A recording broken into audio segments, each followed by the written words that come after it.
All right, we are now recording.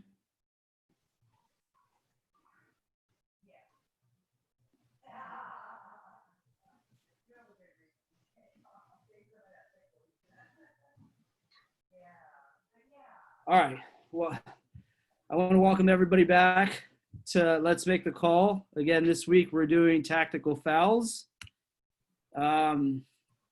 Just so everybody knows the process, if we have any questions, please go ahead and type in the questions or raise your hand, and Jennifer will address them. And then anybody needs clarification, we'll go from there. If you guys can remember to mute yourselves, that'll help the process. Today's overview, we're going to go over aggressive fouls versus tactical fouls, the difference between the two, and understanding those two really is going to make the difference in understanding tactical fouls during direct shots. And that's going to be the second bullet point. Later on, we're going to talk about players' intent, understanding the intent throughout the game. After, the first quarter, we make certain calls or certain fouls, and we establish or set that line, and the players already know. So if something out of the ordinary happens, we can obviously tell what the intent is going to be further down the game.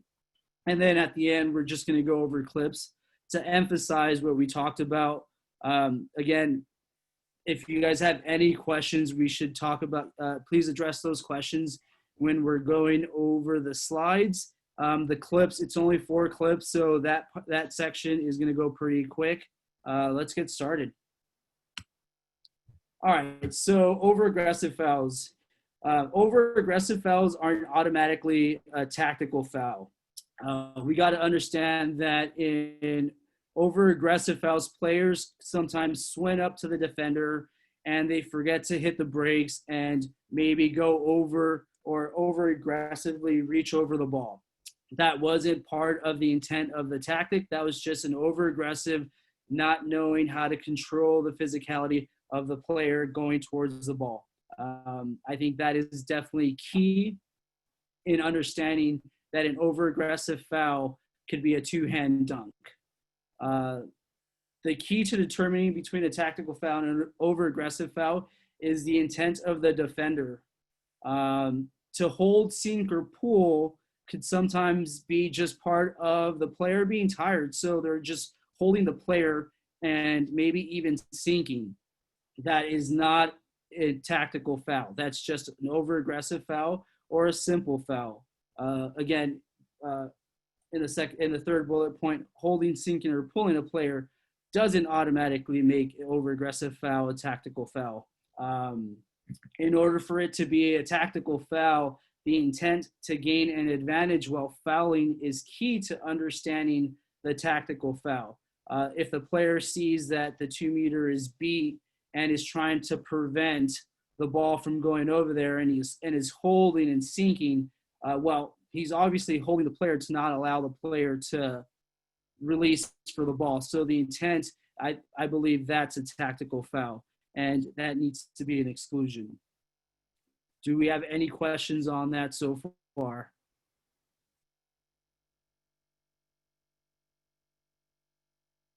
All right, great. So Mr. Albertine and Levon both collaborated and came up with this definition. And I think it's great. It identifies the intent. A tactical foul is a deliberate foul to eliminate advantage situation or to prevent an imminent advantage situation for the team in possession of the ball. Mr. Albertine, Levon, do you guys want to elaborate on that? The key word is deliberate. Okay. And it's usually pretty obvious when it's been done deliberately.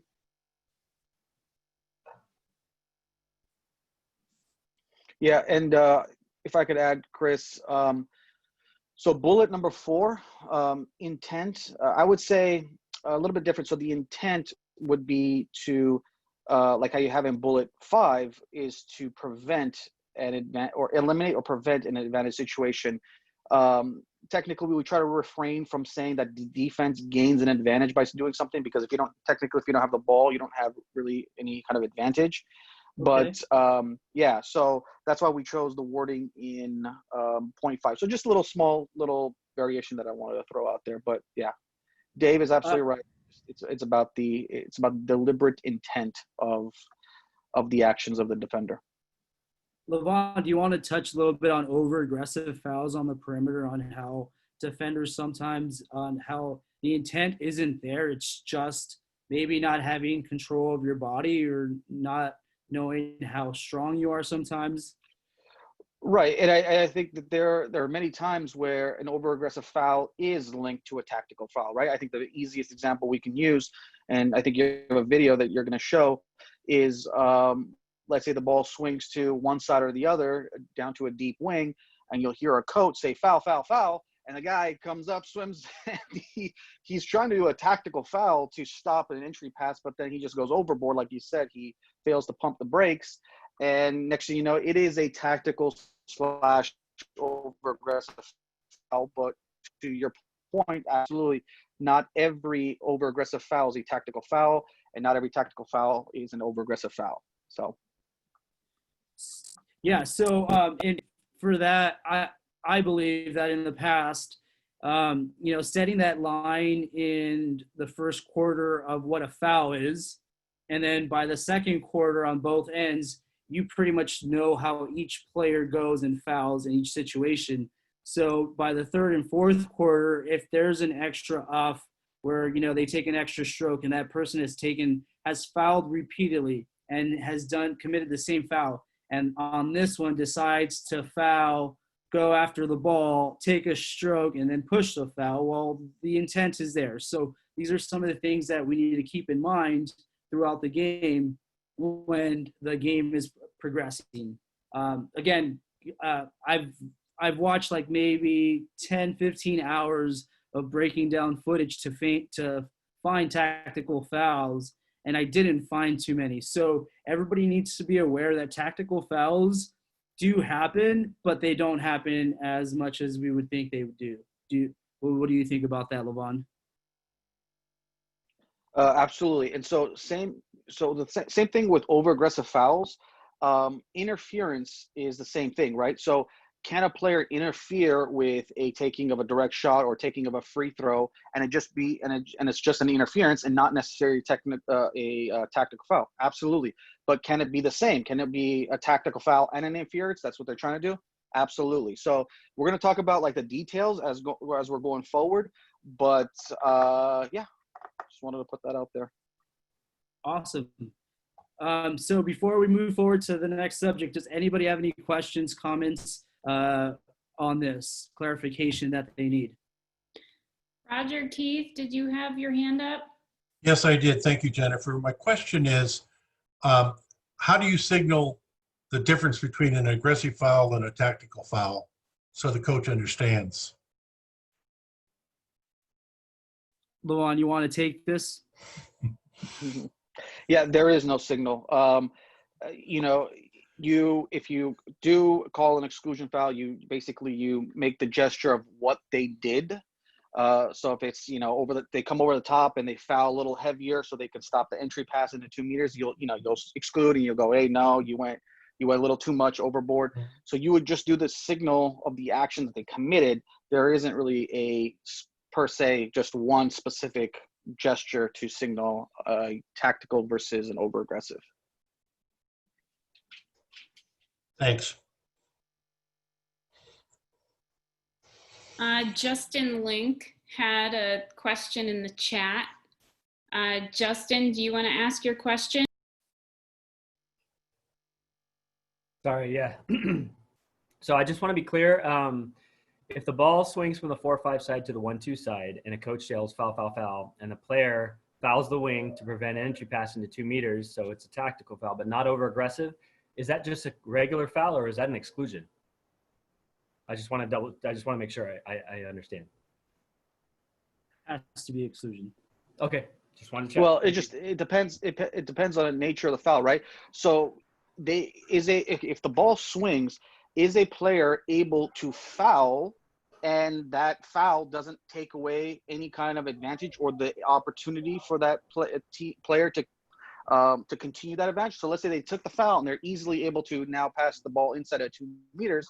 There really isn't a tactical foul, and it shouldn't be an automatic, right? So I think, with tactical foul, the unfortunate truth is referees really have to use their noggin on a tactical foul, and they have to use it in a split second because so many different things play into whether or not this is a tactical foul or not. It is very difficult to judge that. So I would just want to say, can it be a tactical foul? Absolutely. Can it just be an ordinary foul and then they pass the ball inside 2 meters and everything is all good? Absolutely. So Thanks for clarifying. Appreciate it. Levon, on that situation, the ball gets swung and then the guy comes and fouls. Doesn't sink, just holds a player just enough to allow the defense to either come down or to just turn their hips and then push off the player to get back to help. Would that be an exclusion? right, and that would be, and then you would say, okay, you were holding a little too long, so you fouled and you held a little too long, and that's why that defender was able to come back and take away that passing opportunity. And that's where, yes, you would exclude, you would show that you held, and that was a tactical foul. But again, and there's times where it definitely is. It's an ordinary foul that leads to now this is a tactical foul, and it should be an exclusion. So, Levon, before we answer the next questions that are on the chat, would you say that, what would you signal if the ball gets swung and he fouls, but then he holds or sinks? Like, you're calling the exclusion, obviously he fouled, and you're on the opposite side. What would be a good signal for you to to allow the coach to be like, okay, he was holding or he was sinking? Yeah, and I think this was like, was it Corso like years ago? He made up this, it's called like double fouling, right? So you would foul once and then you would do something extra on top of that to either you're holding, or an extra sink or an extra push to give that tactical, to take away that advantage tactically. And so what I'd say is like body language for me is key. I think, in that situation, if I see it, my body language is going to, I'm going to do something like, hey, really? No. And then I'll probably shake my head and go, no, you're out, and I'll make a gesture like you're still holding, you're out, Okay. So, cause I've said this many times, body language of a referee plays a huge part of selling your call, and kind of relaying to the coaches of, what you saw, and you know what I mean? Does that make sense? So I'd say, yes, you're gesturing what occurred, but through your body language and your whistle mechanics and maybe give a shaking your head like, no, nah, you're out, you're extra. I think that's the best advice I can give to the referees. Awesome. Hey, Jennifer. Jennifer, I see a lot of stuff in the chat. Who's next? JP has a question. Are coaches on board with the tactical foul concept? Well, our rules committee has quite a few coaches, high-level coaches on there. FINA has a directive with tactical fouls. So do I know if every coach is on board? Probably not, but it's one of those things where it's coming from the top down, and it's gonna, even if they don't like it, it's an unfortunate reality of the sport that they just probably have to accept, unfortunately. Hey, Levon, we have Ian on here. Ian, what's your take on that? Do you know if they're teaching that or if it's even being taught or talked about? Well, I mean, it's talked about. I feel like the way that this is being described so far is just like, if I am totally removing myself from any conversations, that the way I've heard this now, it sounds like just on any possession is going to be a tactical foul exclusion on a ball swing. And that kind of concerns me. Like, I think back to like the old way of like in the early and late 2000s, that was like a four position ball movement to an isolated entry was automatic exclusion, right? And like, so multiple ball movement to an isolated entry was basically automatic exclusion. And so now I feel like, at least the way it's being described, and I feel like I understand tactical fouls really well, that any ball swing now that has an opportunity for an isolated entry and gets fouled, that can't immediately make the entry, is now exclusion, which is not the way I understand this rule to be. And so I think that maybe it's coming off the way. I'm reading the questions in the chat too, and it seems like that's the perception right now from what's in the chat. I'm not trying to speak for anybody, but that's the way it sounds. But I think a lot of us are on board with what a tactical foul is and are frankly upset that it doesn't get called more in the moments that it really truly matters, in transition or on gigantic ball swings with big over-aggressive fouls to isolated entries. I think those are places that we really think that it should be called a lot more, where it crosses over from over-aggressive because they're trying to tactically take away that advantage, or on counterattack to like eliminate that 2-on-1 or 3-on-2 and give the defense time to recover. We're very much on board with that, with those situations. And I know you have some of those in here later on too, so I'm not trying to get into that, but. No, that's great. But yeah, so I think it's very important for us to know that not every foul is going to be, it's a tactical foul. Sometimes a foul is just a foul. And that's what Levon was trying to say earlier on how it's not always an automatic. An over-aggressive foul and the intent there, like, would you say if you over-aggressively foul to prevent the ball to come in, that has to be an exclusion? Yeah, if you're defining it as an over-aggressive foul and it falls in that actual category, then it should have to be an exclusion. I would agree with that. Okay, so awesome. Hey, Chris, John Montrella here. Go ahead, Mr. Montrella. The comment, cross passing is perfect. Everyone's made their comments. The issue is focusing on your center position.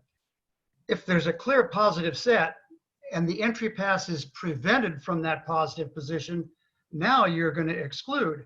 But on a quick cross pass and there's no clear center pass available, then you've got to let things go, at least to see what if the defense is doing it right. So I think Levon's comment earlier,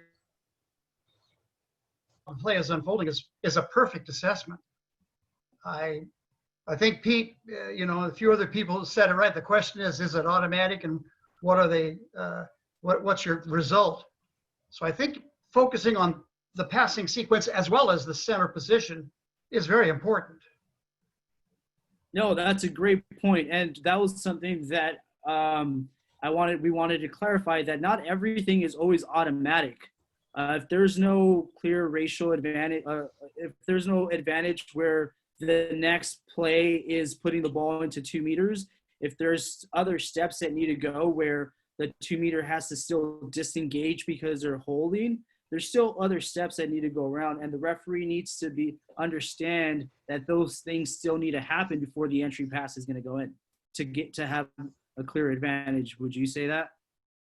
Yes.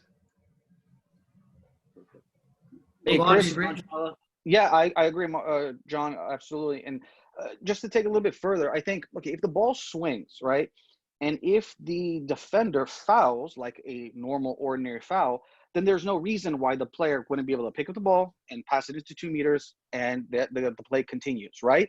Usually, the reason why it becomes a tactical foul is because there's something extra which the player deliberately does so that they can now take away that advantage, and that extra is what the referee is calling, right?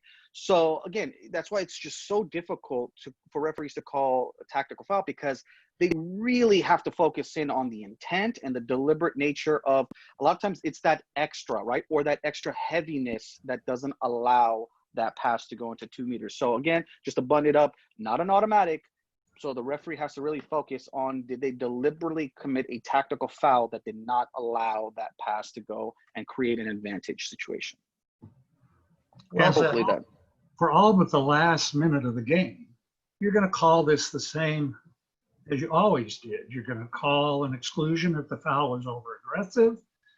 If the foul and drop would have to happen from quite a distance, you'll be a little quicker to blow the whistle than you would if the action is happening where the foul and drop could be effective. You don't want to feed the foul and drop, okay? And if you withhold the whistle because you're trying not to feed the foul and drop, and the guy's desperate to get you to blow the whistle, he's going to get over aggressive, and then you'll call the exclusion. It's only in the last minute where the additional option of a penalty comes into play that you've got to be really careful about what you're assessing to be a tactical foul. Well said. Thank you, Dave. Yeah, no, very, very important for us to understand those things. In the past, for me, what I've seen is most tactical fouls happen after the first or second quarter. Players, matchups, defenders start noticing that the player might be a little bit more skilled than they are, so they got to do extra stuff to be able to gain an advantage. So knowing those things is very important. Any other questions before we move on? Aaron, was your question answered? Yes. Aaron? Yeah, it was. Thank you. Justin Link, does the tactical foul apply to high school as well as USA water polo? I believe yes is the answer to that. PJ? So we're looking at a dry pass that comes from at least 2 spots away with a 2-meter set to the side receiving the pass. That makes sense, Chris? No, can you repeat that, Pete? If my 2-meter player's set on the 1-2 side, and the pass goes from the 2 to the 1, and it's a wet pass in the water, and the defender comes down there and plays defense on him, that's not overly aggressive tactical foul. Ball's in the water. Well, if they're playing defense and they're not fouling the person, that's just great defense, you would say, right? Right, but eventually you may foul the ball. If it's a dry pass and that person comes over and hammers them, then I can see that being the tactical foul. But if it's just pass from one spot to the next 5 foot pass, and just happens to be, same side the set's locked on, it's not a foul.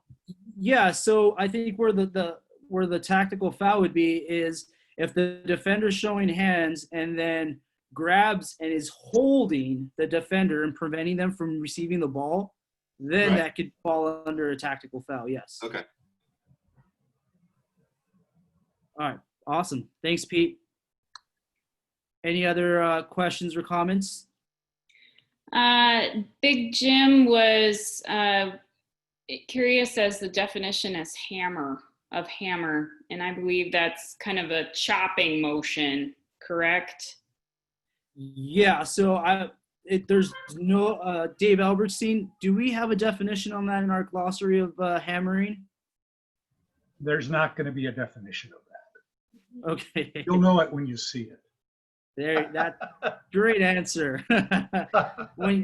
If you have to be like, if your face and your brain's like, hey, that doesn't seem right, then that's hammering or over aggressive. So. Bill Frady, who many of you probably know, is, in my opinion, one of the best referee instructors we ever had. And his definition of an over-aggressive foul was that if you saw it and it made you go, ugh, it was over-aggressive. Well said. Thank you for that, Dave. All right, so we went over aggressive versus tactical fouls. Tactical fouls in the perimeter also could be on a 2-on-1. The ball gets passed to half tank, and the defender now fouls, and after the foul, throws the ball 5 feet after the foul to prevent the ball from moving forward. We have to make sure that we punish that as a tactical foul for not allowing the ball to move forward, and that should be an exclusion. Now, my question before we move on is, in tactical fouls, in the last minute of the game, if that happens with 48 seconds, does that now become a penalty? Because any tactical foul during the last minute of play is now a penalty. Levon, would that be a penalty foul at half tank? No. And so this is where we, as a rules committee, and I brought this up as well, it's difficult because, so the rules committee had to decide, what does it mean to now, when does it become a penalty foul? They wanted, from what I remember, people wanted a time. Hey, give us a time. Like, is it 20 seconds? Within 20 seconds left in the game? Is it, what is it? Well, give us some kind of So everybody agreed on, because you can't go 15 seconds or 20 seconds, let's stick to 1 minute, just like how, you know, a coach gets to decide with 1 minute remaining in the game if they're going to take a penalty shot or not. So let's keep it the same and keep it 1 minute. So the 1 minute is not really a reference that it has to be an automatic. Again, there's no such thing as automatics. So if it's less than a minute, and if it's not, I would say, an imminent advantage to score a goal, right? Or to create an advantage to score a goal. And there's plenty of time left in the game. Like you said, 48 seconds, and you're at half. You know, a lot of things play into it, like I mentioned. So, because tactical foul is not a simple thing. In that case, it wouldn't be, right? Because, you know, of all the things we just mentioned, the time, the location, and what have you. But now if you fast forward that, if you have that with, let's say, 8 seconds left, you're closer to 6 meters, and this is going to tie the game, or it's going to win the game for the team. Obviously, that changes everything, right? So now that is a tactical foul to take away an imminent advantage, or, you know, to score a goal. So, you know, we probably have some work still to do regarding that, because we don't want people to think it's an automatic under 1 minute. So the thing that I could say is, again, we have to use our common sense, which we say in our referee schools. Not everything is written in the rule book, and you got to use it. And if, you know, what makes sense has to be called in that moment. Thank you, Levon. Ian, you have a question? Yeah, so I just want to understand this a little bit better here. So my team's down 1 goal. My team's down 1 goal, and we are on defense, and there's exactly 1 minute left. We make a steal at 58 seconds and create a top line 2-on-1 counterattack. The outlet pass goes right to half tank really fast. I got a guy breaking right on the other side, and there's what we would define as a tactical foul there, where he fouls, knocks the ball away, pushes it away. Now the entire defense has an opportunity to recover back, and I have to play in the half court. If I don't score by the rules of time in that 30 seconds, the other team will have the ball for 30 seconds, and without stalling or without anything, but while progressing, the game is over. So why does that then become a questionable moment where it's not going to be an automatic penalty right there, and that's left up to an official to decide? Could be Levon, you want to take this one? Yeah, because, well, you know, not every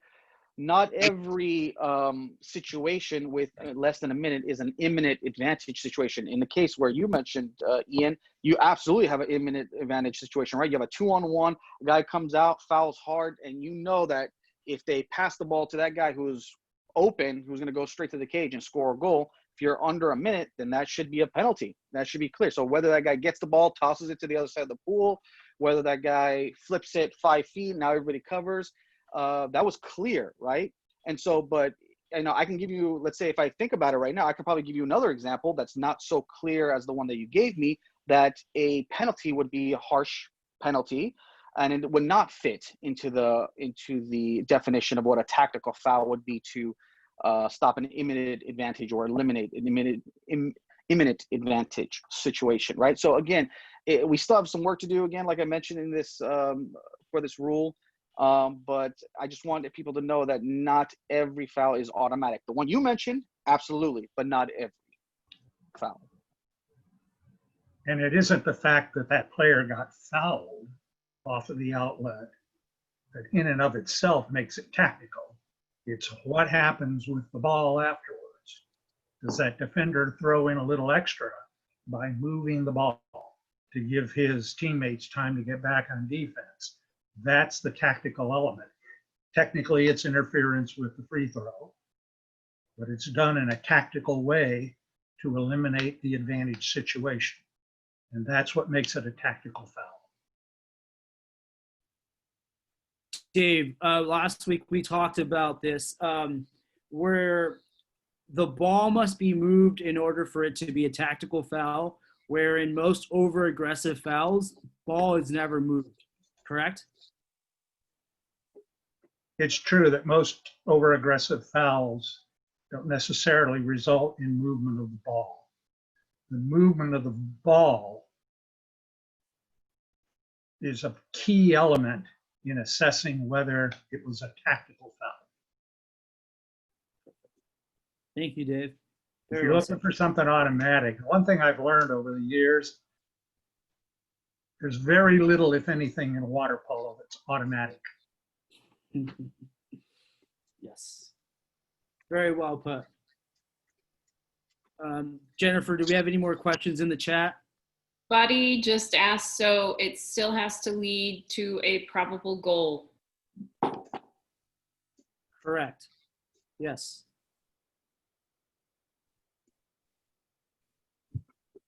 And I think Yes. that's it for this one. All right, moving on to the next subject. Oh, so sorry, we're gonna watch a video of an over-aggressive foul. Clip number 1.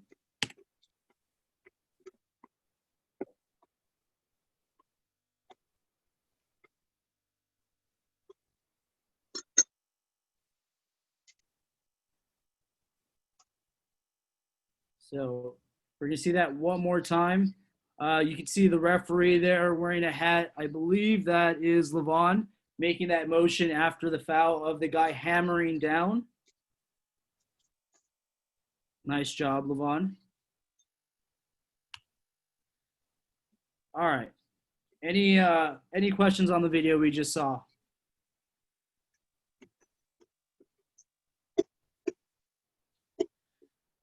All right, so moving on to tactical fouls during a direct shot.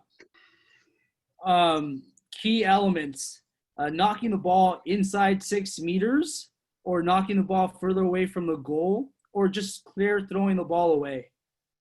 With the new rule of the ball not being able, if there's a foul committed and after the foul, the defender happens to somehow magically make the ball go inside 6 meters, you no longer can move the ball back and take the shot. So that's why it's very important for us to be aware and our timing of our whistles to be key in calling the fouls, because any other motion, they're now taking away the opportunity for them to take a direct shot.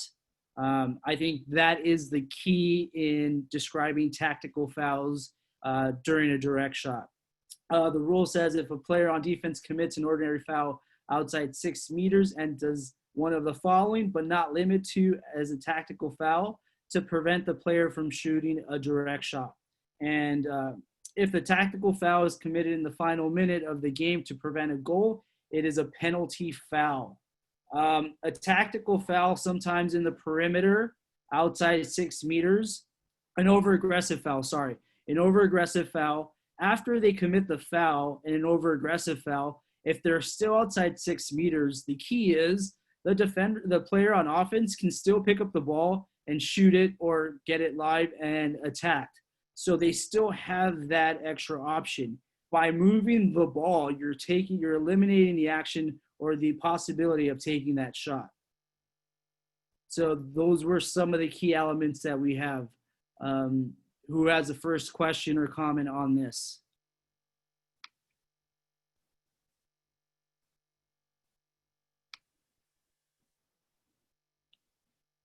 All right, so we all understand the difference between a tactical foul in the perimeter and a tactical foul during a direct shot. Any clarification there? All right, moving on. So player intent is key. Chris, This my question on that, that's kind of what I was talking about. If that's a drive, if that passes in the water, could that still be a tactical foul? He doesn't catch that clean? Well, I think, Pete, you're If the focusing. vicinity pass is the right pass to make and that guy makes a hard foul, maybe not that hard, but if he plays defense on him, is that going to be a tactical foul? Well, Pete, I think you're focusing too much on where the ball's at instead of the intent of the defender. For us, it makes it easier to understand what the intent is. If the intent is to prevent the player from moving towards the ball or catching the ball by holding or sinking without the ball there, then I believe that's a tactical foul. All right. Fair enough. Awesome. Anybody? Hey, Levon, do you have any comments on tactical fouls before we move on? No, I think we're good so far. Awesome. All right, so we're going to move on to what we were talking about, intent.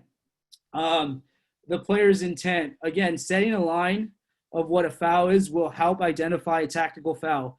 If the players keep foul, if the players foul in the first quarter and the same player is fouling several times, and then in the third quarter goes against the same player and now fouls and this time decides to throw the ball, like the intent was to move the ball and he was being tactical about the foul that he was committing. That line in the first quarter is key in identifying this. Interfering with the free pass. So sometimes interfering with the free pass doesn't automatically make that a tactical foul. It just makes bad defense. Did they interfere, or were they trying to move away after committing a foul and happen to interfere in the process? I think that's just bad mechanics on the defender. So is it a tactical foul? No. Is it an exclusion for interfering with the free pass? Yes. So understanding that is key. Any questions or comments on that, interfering with the free pass?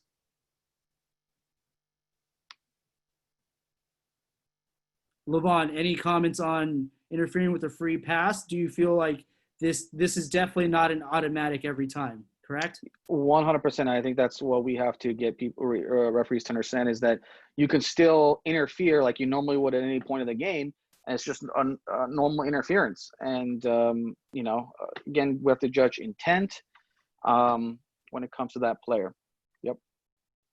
Awesome. Now, interfering with the direct shots.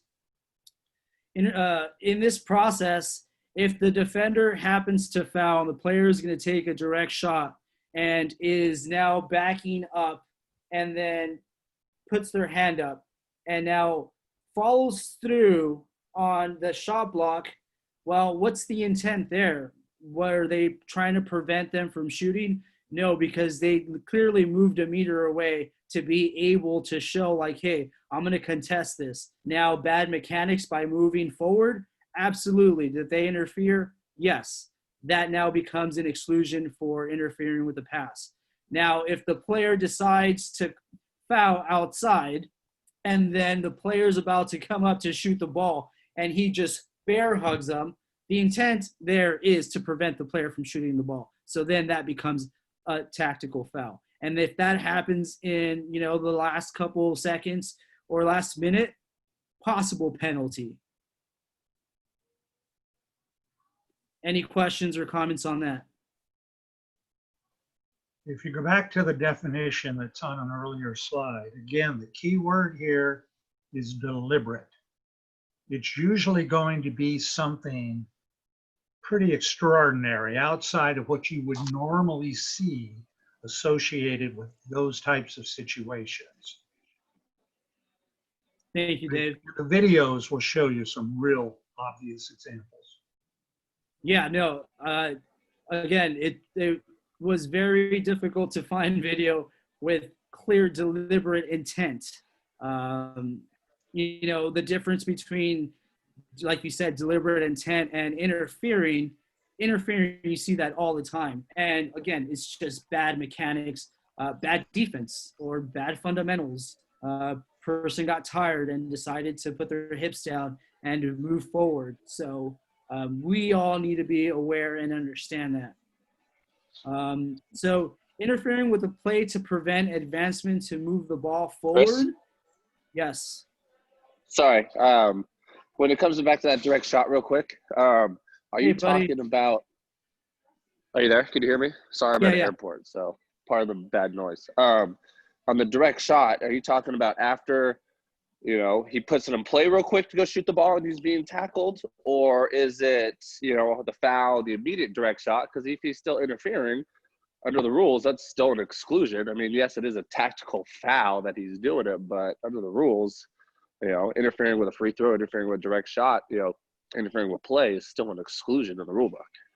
Correct. The only reason the key phrase that we wanted to make sure we clarified, that in the last minute, it becomes a penalty.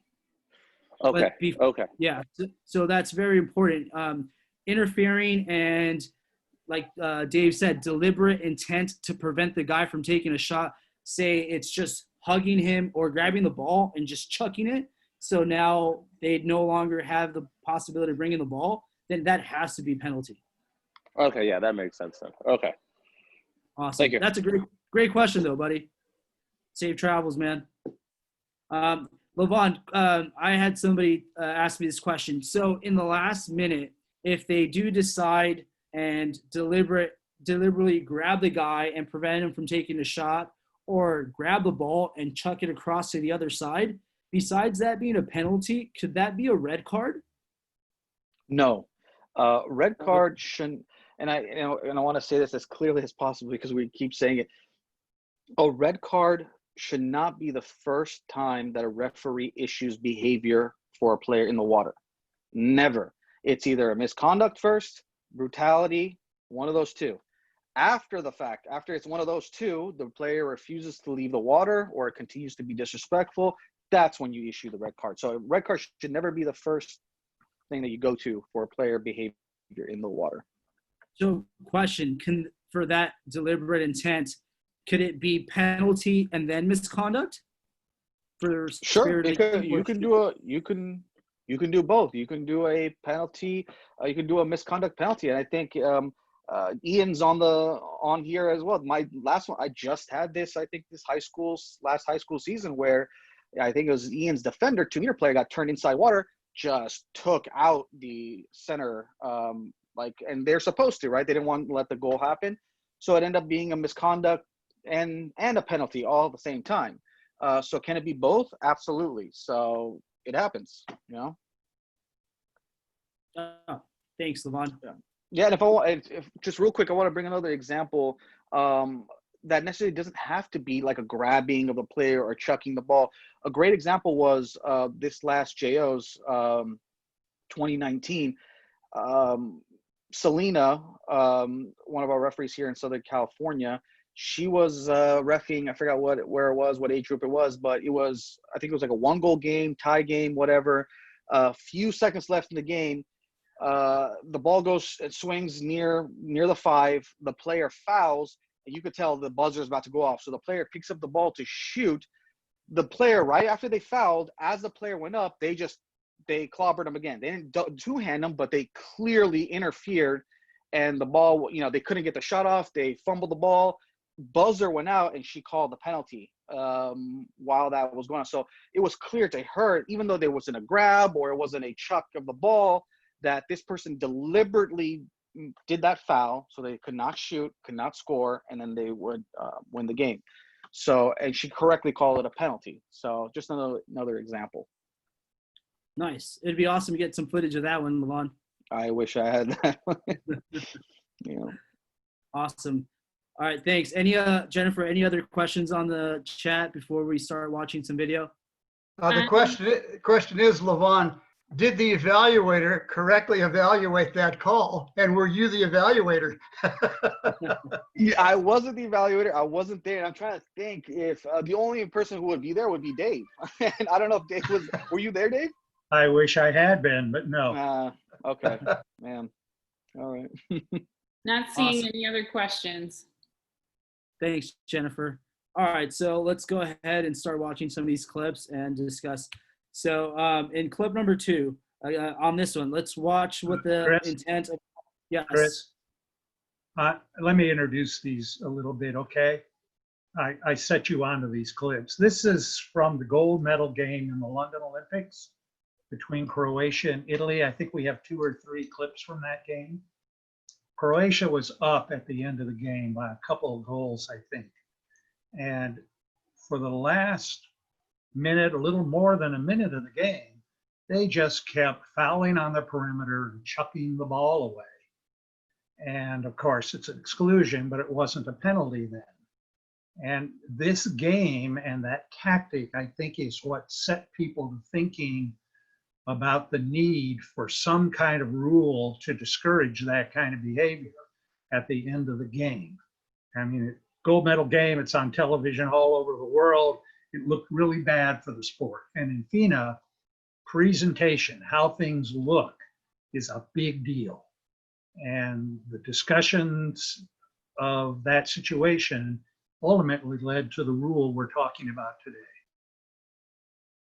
Thank you, David. All right. So moving on to clip number 2, we're going to watch. Thanks to Dave, we were able to find these clips. Here we go. To try and get something. They'll be direct now. They're trying to be direct. They're running out of alternatives because they simply didn't have any control in the field to support. So we're going to watch that one more time. There's a number next to the defender. So there's a defender that fouls. And then defender number 1 that was sloughing comes and moves the ball. But then defender number 2 decides to come, grab the ball, and then just chuck it. That's deliberate intent of not allowing that person to take a shot. So let's watch that one more time. Emergency low ball by Louisa. To try and get something. They'll be direct now. They're trying to be direct. They're running out of alternatives because they simply didn't have any control in the field to support. All right. So do we have any comments on this clip that we just saw? Real clear, it was deliberate. Yeah, Chris, would you be calling that LeVon, Dave, on that first player who touches it after the foul, or the player who's taken and thrown it away? Well, I was going to say, but you mentioned, had the referees done the whistling correctly here, they could have easily called a penalty, right? So you get the first guy, that was a foul. Then the second guy comes, interferes. That's when you have to exclude immediately. And if you exclude it immediately, once he throws the ball, now you have an excluded player who is interfering with play, which is now a penalty. Okay. So it looks like this is, it's hard to criticize gold medal referees, Olympic gold medal referees, but it looks like they had an opportunity to call a penalty had they done the whistling correctly. It just makes me feel good that no one's a perfect official. So if they're screwing up, I'm okay with that. That's right. You might wonder why he withheld the whistle initially for so long. It appears that it was real close as to whether the offensive player was outside 5 meters. Also, the offensive player was trying to improve the angle and center up a little bit better. So between letting the player do that and making sure that the player was outside 5 meters, he withheld the whistle. By the time we blew the whistle, the guy that was dropping to help was right on top of it. And then it was bang, bang, bang. No, these are some great comments, great insight for everybody. All right, let's move on to the next clip. I think there's some clarification in terms of, since it's inside the 5, even though it's deliberate, it cannot be a penalty versus 2 exclusions. What are our thoughts? Yeah, so inside 6 meters, a foul with ball being moved, that's an exclusion. That's for interfering. In the final minute of the game, that's going to be an exclusion as well, because they don't have the option to, after the foul, to shoot the ball. So you're not taking a probable goal or probable scoring opportunity away. Does that clarify the question? Jim, did that help?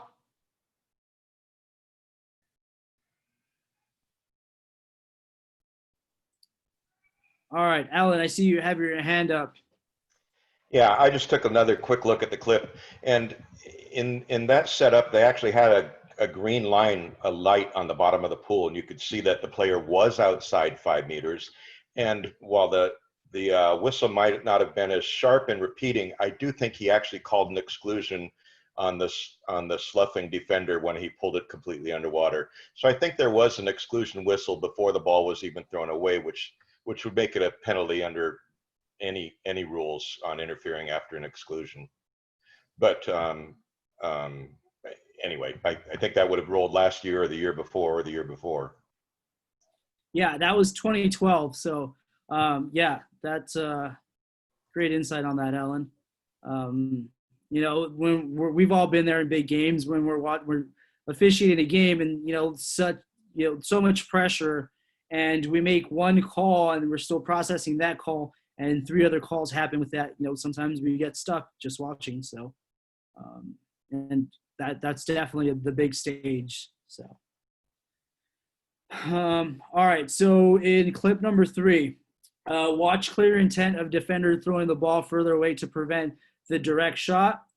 Could this be a misconduct? So this is a great video. Let's see what the defender decides to do.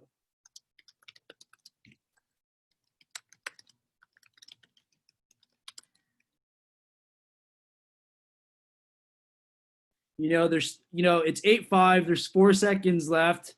Was that really necessary? Is that in the spirit of the game? Levon, what do you think? Would you be okay calling a misconduct there, or just exclusion and just letting the game finish, not bringing so much attention to the referee?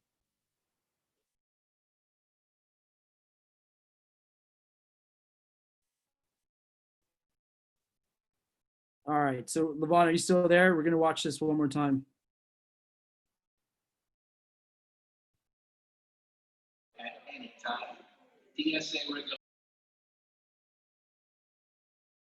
Hey, Levon, I think you're muted, bud.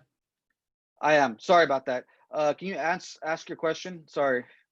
Yeah, so I was asking, so with this play here, there's 4 seconds left. Do the intent, presentation, spirit of the game, do we think this is a misconduct, or do we not bring so much attention to the officials? The game's already over. There's 4 seconds. It's a 3-goal difference. Do we just allow it and not bring attention to ourselves and in the big stage? What do you recommend? Yeah, I think misconduct would be, you shouldn't. A tactical foul, okay, yeah, it's not, I guess, within the spirit of the game, many people would think, but it's there and there's penalties for it. So I think we should just do the penalties and not go overboard with a misconduct here. But, I get it, the argument about, there's a 3-goal difference, 4 seconds, but technically they have a shooting opportunity, and this is case in point of you are deliberately fouling outside of 6 and preventing a shot and a goal. So I could see, I could see a referee not calling it, but I would say it's a penalty, and a penalty should be called. Thank you. Buddy, and then Alan. Go ahead, Buddy. Well, I was just saying, because in this game, if you don't call that first one, the clip from the one we just saw, a misconduct, I don't think you could call this. But, if it's the same player over and over doing it, if they do it in a minute, at the 58-second mark, and they do it 30 seconds later, the same player, then maybe you could probably step in to dip into the butt to call it a misconduct. Plus, they're getting more penalties. Maybe that by the time he's out of the game anyways. But I just raised my hand because Vaughn wasn't here to sort of give my input on that.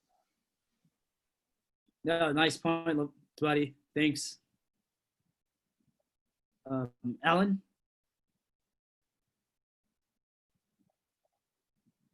Alan, you're muted. Sorry about that. Question for Levon. Regarding the angle of where the attacker was when that ball was thrown away, would you still call a penalty at that point? I wouldn't think you'd call one if he was all the way at the lane line. In this particular, and sadly we can't hear the whistle, so we don't know if there was an exclusion foul before the ball was flipped away. We don't know what happened there, but based on the positioning of the attacker when the ball was flipped away, would you call a penalty there? You're muted. I thought I just unmuted myself. Jeez. My answer to that would be, I think my question would be, if the angle is so bad, why is the defender deliberately doing what they're doing? And if the defender is doing what they're doing because they feel that this is a goal or a potential goal, then that's good enough for me. And that's why I'll nail that guy. So it just really depends on their intent. And if it's deliberate what they're trying to do, then you're telling me that you as a defender feel that there's an opportunity there, and that's why I'm going to assess that penalty. That was a great question. Great question. Great response, Levon. Nice. Thanks. All right. Richard Wilson.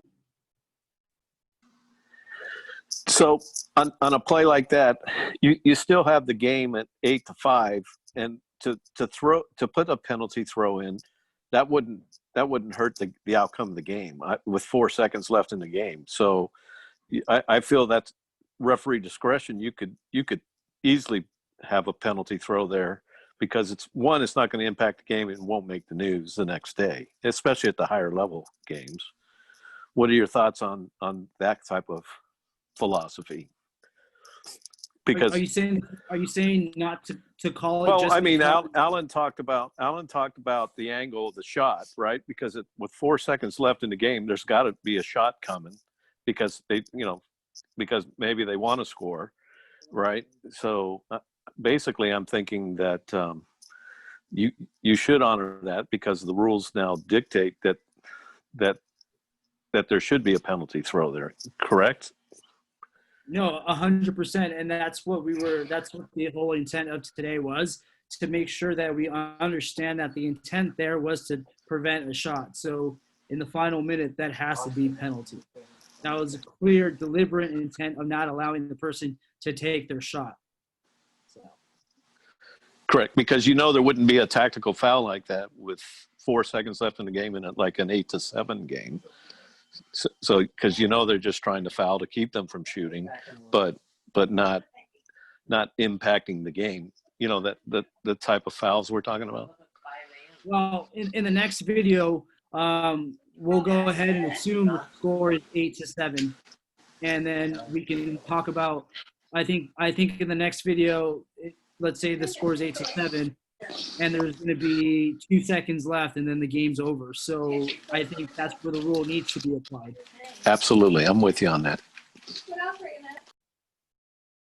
All right. Anybody else before we go on to the next video? Hey, Chris, I think changing it because the score is not going to determine the winners is because goal differential makes a difference, too. Yeah, no, 100%. If you just quit, say, hey, the game's already won, that doesn't matter. That could cost somebody big time. So goal differential is important. Yeah, no, of course. I don't think the score should matter or the time should matter. If it happens in the first quarter, it should be an exclusion. And if it happens in the last minute where it's a deliberate, it should be penalty. So score or time shouldn't matter. The only thing that matters is if it happens in the last minute, the severity of the punishment changes. So thanks, Pete. All right, so in clip number 4, the intent of the defender, let's assume that the score is 8-7 and the team with the ball is down a goal and there's a couple seconds left. This is why I asked, could this be penalty? Could this play potentially be a red card? That answer, Levon already answered that, but look at the intent and we can see that the time goes off and the game's over. So there's no need for an exclusion. Exclusion does nothing to restore the advantage that has been taken away.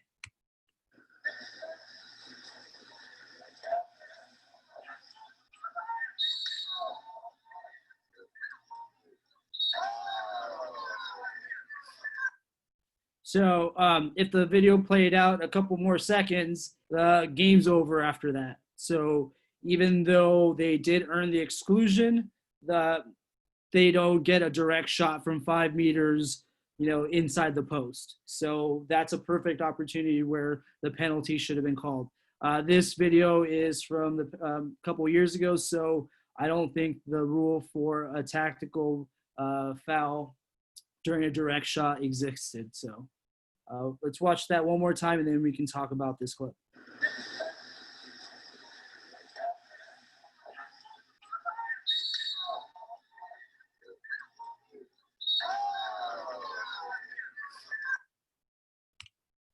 All right, any comments on this?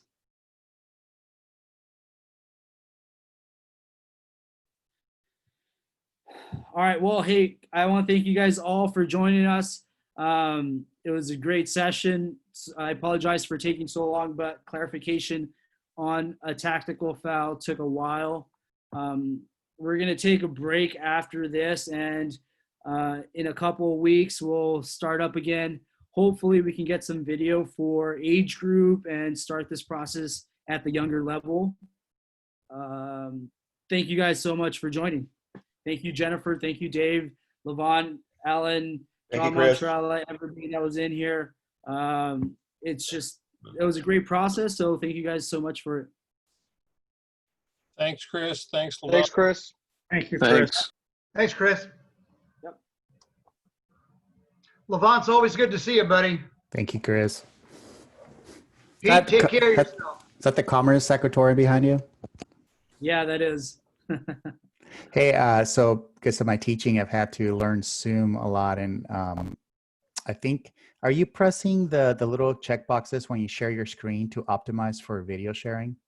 Thanks, Chris. I am not pressing that screen box. Yeah, so when you do your screen share, when you do push the button for sharing, and it gives you the option of what window you're going to share. Right below that, towards the bottom of all those screens, there'll be two tiny little boxes that'll say optimize for video. Yeah, bottom left corner. I just made you a co-host. Carlos, do you want to go show me that process? Sure.